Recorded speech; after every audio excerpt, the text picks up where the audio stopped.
Turabasuhuje kandi tubaye ikaze bakunzi ba uburyo YouTube channel. Aho muherereye hirya no hino, tuzi neza ko ibyo mukora byose biri kugenda neza, tuzi neza ko imirimo yanyu irimo iraraninga 100%. Guys, uyu munsi tugiye kuvuga kuri mining ya Omega network. Iyi mining impamvu tugiye kuyivugaho, hari benshi bakomeje gusaba ko twababwira update iri muri Omega network. Niyo mpamvu duhise tuvuga ngo reka tubabwire amakuru mashya ari kuvugwa kuri iyi Omega network. Nawe niba mining coin umenye aya makuru, niba kandi ufite mugenzi wawe uyimayininga, ujye uhita ukora share kugira ngo abashe kumenya niki kiri kuvugirwa kuri coin ari kumayininga. Niba waramenye ibintu bya mining, niba waramenye ibintu bya cryptocurrency, ukamenya uburyo ushobora gukora mining muri telefone yawe, menya ko imbere yawe hari risk nyinshi cyane niba ubikora ntaho uvana amakuru yizewe.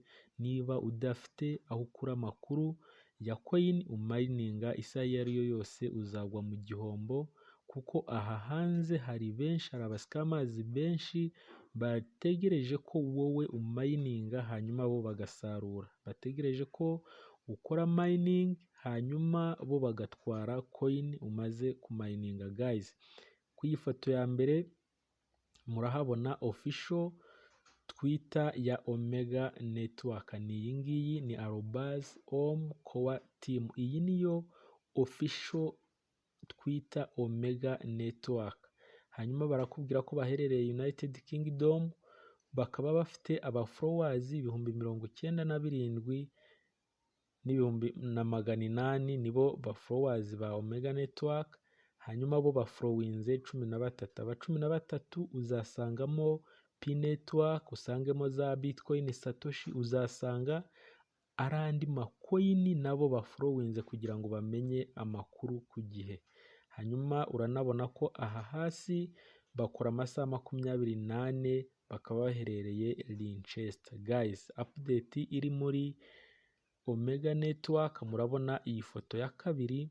Aha nanone ni ku rukuta rwa Omega network, haciye amasaha 22, aho bakubwira ngo this is a scam group impersonating Omega network selling Omega token.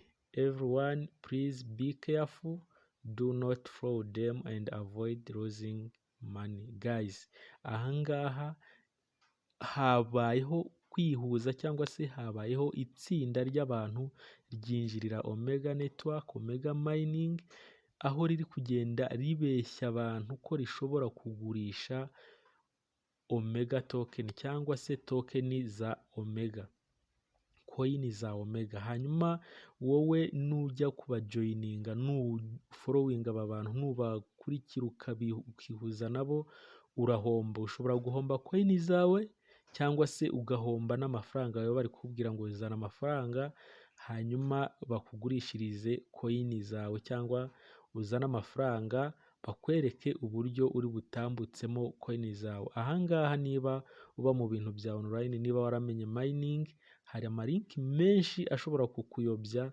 Jya umenya coin mininga, umenye nawe uvana amakuru yayo, bitabaye ibyo byose wakoreye na duke twawe wari ufite uzaduhomba. Guys, murabona hano hasi hari link bagaragaje z'aba bascammers, ari nayo mpamvu bacishemo uturongo tubiri tw'umutuku. Ngira ngo uwakurikiye video yacu yabanje ivuga ku bascammers bitiriye Sidra Bank, murabona ko ari the same na Omega network. Guys, niba ukora mining, please be careful kuri link zigiye zitandukanye utazi aho zavuye. Niyo mpamvu isaha iyo ari yo yose tugusaba wowe utarakora subscribe ko wakora subscribe kugira ngo ujye umenya amakuru ku gihe, ujye uhabwa amakuru ku gihe ya coin umayininga, hato utazasanga warakoreye ubusa. Dore ko niba Bitcoin, Satoshi, Core mining yaragiye hanze, nta kabuza coin iyo ari yo yose umayininga umunsi uwo ari wo wose, isaha iyo ari yo yose, nayo izajya ku isoko. Niba utarakora subscribers ku buryo TV, kora subscribe hanyuma ujye ubona update ku gihe. Aya niyo makuru yarari muri Omega network.